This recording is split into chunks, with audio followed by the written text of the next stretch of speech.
Friends नमस्कार। Ancient history की series में आपका स्वागत है। आज हम 16 महाजनपदों के बारे में पढ़ेंगे। इसके साथ मगध साम्राज्य के बारे में जो भी इम्पोर्टेंट फैक्ट है वो से हम देखेंगे।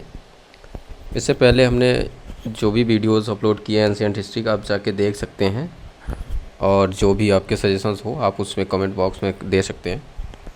तो चलिए देखते हैं 16 महाजनपदों का क्या है।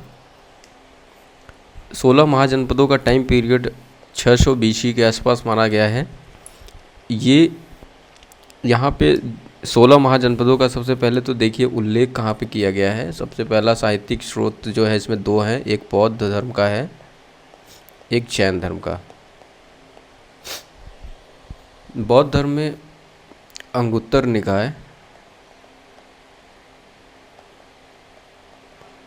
निकाय साहित्य में इसका वर्णन है 16 महाजनपदों का, और जैन धर्म में भगवती सूत्र।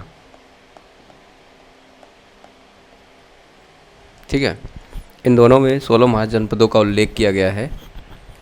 अब देखते हैं कि गणतंत्रात्मक शासन प्रणाली कहाँ पे थी। वज्जी संघ था और मल्ल संघ, ये दो 16 महाजनपदों में एक गणराज्य थे, जिनमें से उनमें से इन दोनों में सिर्फ गणतंत्रात्मक शासन प्रणाली थी, बाकी सब में राजतंत्रात्मक शासन प्रणाली थी। तो ये इम्पोर्टेंट है, इसमें याद रखिएगा। इसको आप ऐसे याद सकते हैं, दोनों में आधा अक्षर है, ज आधा ल, तो ऐसे याद रखिएगा कि गणतंत्रात्मक शासन प्रणाली वज्जी संघ और मल्ल संघ में थी। ठीक है, गणराज्य में।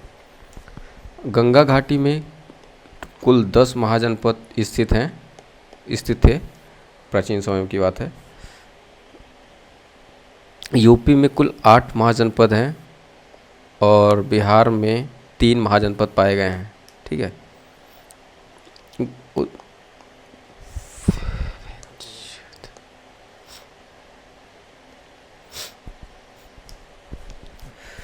सोलह महाजनपदों के अंतर्गत कुल 10 गणराज्यों का उल्लेख किया गया है, जिनमें से शाक्य कपिलवस्तु से संबंधित है, मतलब इसका स्थान है शाक्य। कपिलवस्तु में जो थे उन्हें शाक्य कहा गया। रामग्राम के कोलीय मल्ल पावा में पाए गए, और दूसरी एक जगह है कुशीनारा, वहाँ पे भी एक गणराज्य के रूप में मल्ल थे। मिथिला में विदेह गणराज्य, और पिपली वन में मौर्य गणराज्य, शुमशागिर में भग्ग गणराज्य, और अलकप्प में बुली गणराज्य, कुशुपुत में कलाम गणराज्य, वैशाली में लिच्छवी गणराज्य। ये इम्पोर्टेंट है, ये मैच करता है। अभी आप यूपी पीसीएस मेंस 2024 में भी ये आया था इससे संबंधित कि यूपी में कौन से गणराज्य है, तो आप ऐसे भी याद रख सकते हैं कौन कौन से यूपी से संबंधित है, या बिहार से, या टोटल आप इसके स्थान से संबंधित कौन से है, मौर्य, पिपली वन से, भग्ग, शुमशागिर से, ऐसे याद रखिएगा। ठीक है, अब आगे 16 महाजनपद जो हैं उनको देखते हैं और उनसे संबंधित राजधानी के बारे में देखेंगे। पहला है अंग महाजनपद। अंग महाजनपद की राजधानी चंपा में है। ये आज वर्तमान स्थल अगर देखें तो ये वेस्ट बंगाल में है। ठीक है, अश्मक, पैठन या पोटन इसकी राजधानी थी। अवंती की राजधानी दो थी, उत्तरी अवंती और दक्षिणी अवंती के रूप में। उत्तरी अवंती की राजधानी उज्जैनी थी और दक्षिणी अवंती की राजधानी माहिष्मती थी। ठीक है, गांधार की राजधानी तक्षशिला या पुष्क कलावती थी। गांधार अफगानिस्तान में है वर्तमान में। कंबोज की राजधानी हाटक या राजपुर है, यह भी अफगानिस्तान में है वर्तमान में। मगध महाजनपद, ये इसकी राजधानी गिरिव्रज या राजगिरी है, यह वर्तमान में बिहार में है। वत्स महाजनपद, इसकी राजधानी विराटनगर में। विराटनगर ये कहाँ पे वर्तमान में? राजस्थान में है। वज्जी महाजनपद वैशाली में है, ये भी बिहार में है। चेदी महाजनपद, इसकी राजधानी शुक्तिमती या शोक्तिवती थी। ठीक है, काशी जो है ये इसकी राजधानी वाराणसी में है। कौशल महाजनपद, इसकी राजधानी श्रावस्ती में है, ये यूपी संबंधित है, ये भी यूपी से है। कुरु महाजनपद की राजधानी इंद्रप्रस्थ है। मल्ल की राजधानी कुशीनारा या पावा है।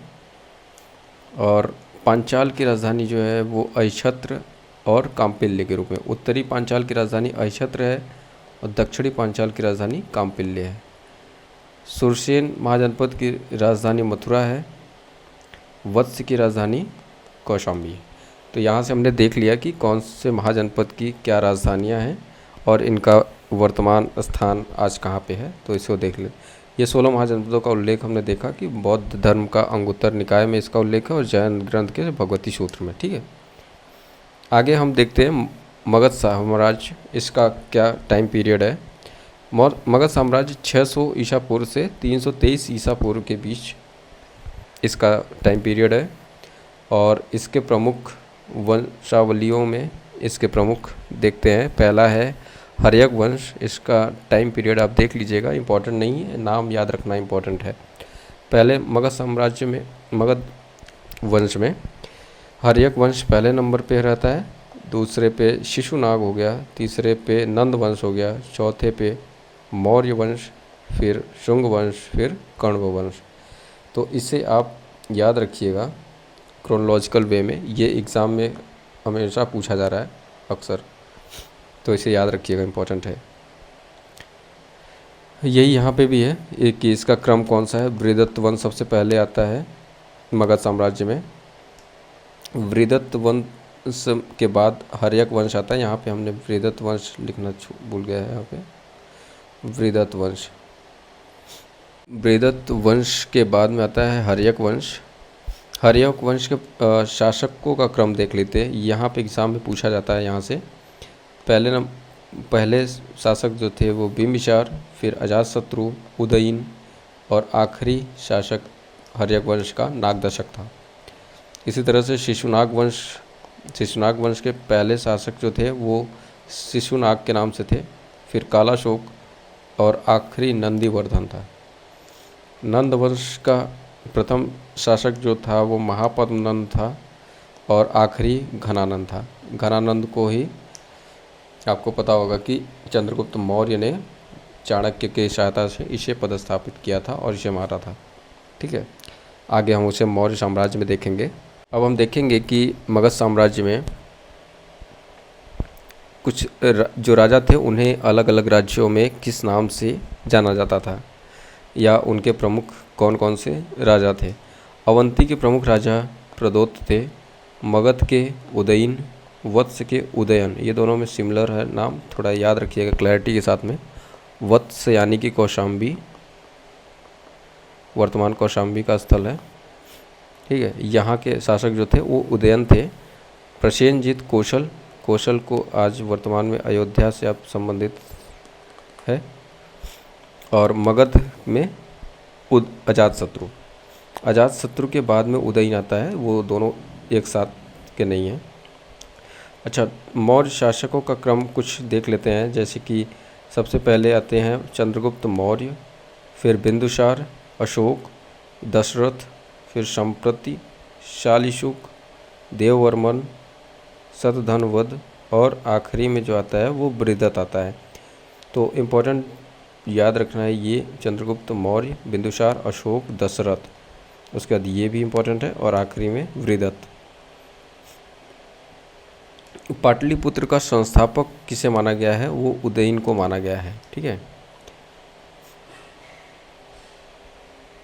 हम यहाँ पे मगध साम्राज्य के साथ साथ हम मौर्य साम्राज्य का भी देख रहे हैं, तो इसमें कंफ्यूज नहीं होना है। ये मगध साम्राज्य का एक आखिरी जो टाइम होता है उसमें जब नंद वंश का समाप्त होता है यहाँ से घनानंद के बाद, तो उसके बाद जब मौर्य साम्राज्य आता है तो यहाँ से इसका क्या क्या यहाँ पे विस्तार होता है, तो उसके बारे में हम देख रहे हैं। ठीक है, तो मौर्य साम्राज्य संबंधित मेगास्थनीज था, उसने भारत में 7 प्रकार की जातियों का वर्णन किया था, जिसमें से कौन से? दार्शनिक हो गया, कृषक हो गया, पशुपालक, कारीगर, योद्धा हो गया, निरीक्षक और सभासद। इन 7 प्रकार की जातियों का उल्लेख मेगास्थनीज ने किया था। और अर्थशास्त्र में राज्य के शासन हेतु सप्तांग सिद्धांत का भी जिक्र किया गया है। अर्थशास्त्र की रचना किसने की है? कौटिल्य यानी कि चाणक्य। तो चाणक्य ने अर्थशास्त्र लिखा, उसमें शासन करने के राज्य के लिए सप्तांग सिद्धांत का जिक्र किया, जिसमें 7 कौन कौन से अंग हैं? राजा के या राज्य के, पहला राजा हो गया, इसे शीश के समान माना गया है। दूसरा अमात्य हो गया, यह राजा की आंखें, राज्य के लिए आंखें होती थी। और तीसरा जनपद होता था, ये राज्य की जंघाएं होती थी। दुर्ग, जिसे राज्य की भुजाएं माना गया अर्थशास्त्र में। कोष को राज्य का मुख कहा गया, दंड को राज्य का मस्तिष्क कहा गया और मित्र राज्य का कान कहा गया। मेगस्थनीज के अनुसार मौर्य सम्राट का नाम जो है सैंड्रोकोट्स कहा गया है। मौर्य साम्राज्य की राजधानी पोलीब्रो और सोना निकालने वाली चींटियों का जिक्र किया गया है। मेगास्थनीज ने इसका वर्णन किया है, सोना निकालने के लिए चींटियाँ होती थी, ठीक है। और मेगास्थनीज ने दास प्रथा को बताया कि दास प्रथा मौर्य साम्राज्य में नहीं होती। हालांकि इसका खंडन चाणक्य ने अपने अर्थशास्त्र में किया है। उन्होंने दास प्रथा को वहाँ पे दिखाया कि दास प्रथा हुआ है। और लेखन कला का अभाव था, इन्होंने बताया मेगास्थनीज ने। और भारत में अकाल नहीं पड़ता था, इस बारे में इन्होंने बताया मेगास्थनीज ने, ठीक है।